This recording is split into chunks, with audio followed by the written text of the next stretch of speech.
कल्पना कीजिए, आप 5000 साल पहले एक शहर में खड़े हैं।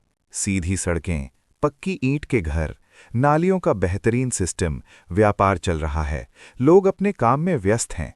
लेकिन न कोई महल, न किसी राजा का नाम, न किसी सम्राट की मूर्ति। तो सवाल ये है, इतनी विकसित सभ्यता को चलाता कौन था? आज हम जानेंगे इंडस वैली सिविलाइजेशन के एडमिनिस्ट्रेशन और सामाजिक व्यवस्था का सच। ये सभ्यता लगभग 2600 बीसीई से 1900 बीसीई के बीच अपने शिखर पर थी।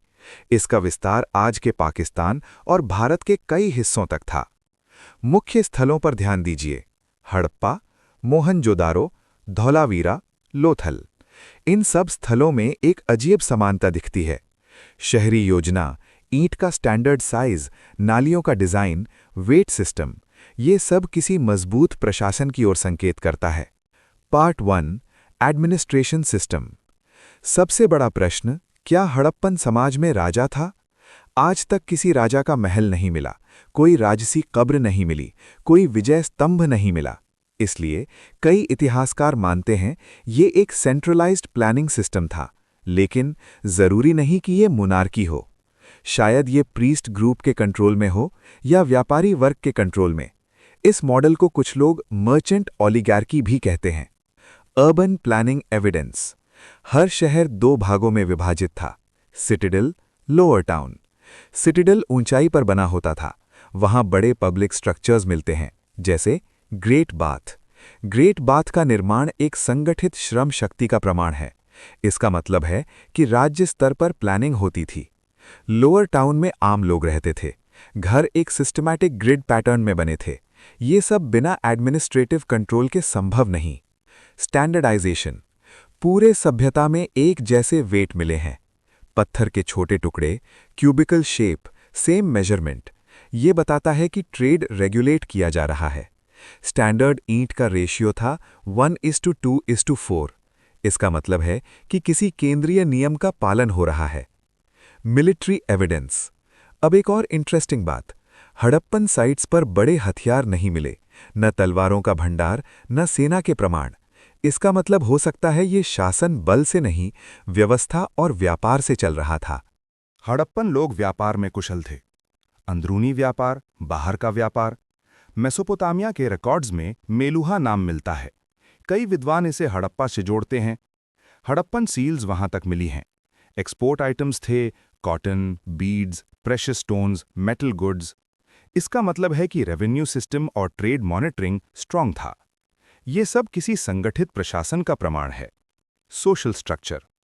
अब बात करते हैं सामाजिक व्यवस्था की। क्या हड़प्पन समाज में कास्ट सिस्टम था? अब तक कोई स्पष्ट प्रमाण नहीं मिला। घरों के साइज में अंतर मिलता है, इससे आर्थिक अंतर का पता चलता है। लेकिन राजसी शान शौकत का प्रमाण नहीं मिलता, इसलिए एक्सट्रीम इनइक्वालिटी नहीं दिखती। Occupation based society. हड़प्पन समाज में विभिन्न पेशे थे। कुम्हार, सुनार, मणि बनाने वाले, किसान, व्यापारी। ये डिवीजन ऑफ लेबर का प्रमाण है। ये एक डेवलप्ड अर्बन सोसाइटी थी। Women in society. Terracotta female figurines काफी संख्या में मिली हैं। इन्हें कई लोग मदर गॉडेस मानते हैं। इससे लगता है कि महिलाओं का धार्मिक महत्व हो सकता है, लेकिन इसका एग्जैक्ट अर्थ अभी भी रिसर्च का विषय है। रिलीजन और कंट्रोल। हड़प्पन सील्स पर एक बैठक मुद्रा में पुरुष छवि मिली है। कुछ लोग इसे प्रोटोशिवा मानते हैं, लेकिन कोई बड़ा मंदिर नहीं मिला। तो क्या धर्म व्यक्तिगत था या राज्य नियंत्रित सिस्टम था? ये प्रश्न अभी भी खुला है। Recap section. आज हमने देखा uniform town planning, standard weights, central regulation का संकेत, no clear monarchy evidence, strong trade network, occupational specialisation, relative social balance. Harappan सभ्यता एक डिसिप्लिन्ड अर्बन सोसाइटी थी। अब सोचिए, एक ऐसी सभ्यता जहां सब कुछ सिस्टमैटिक था, प्लानिंग थी, सफाई थी, व्यापार था, लेकिन न राजा का नाम, न किसी शासक का प्रमाण। क्या ये दुनिया का सबसे प्राचीन ऑर्गेनाइज्ड सिविक मॉडल था? क्या ये एक साइलेंट डेमोक्रेसी थी, या फिर एक ऐसा राजतंत्र जिसे हम अभी तक समझ ही नहीं पाए? और सबसे बड़ा सवाल, जब एडमिनिस्ट्रेशन इतना स्ट्रांग था, तो ये सभ्यता अचानक समाप्त कैसे हुई? क्या प्राकृतिक परिवर्तन, क्या नदियों का दिशा बदलना, या इंटरनल कोलैप्स? शायद जवाब अभी भी मिट्टी के नीचे छुपा है।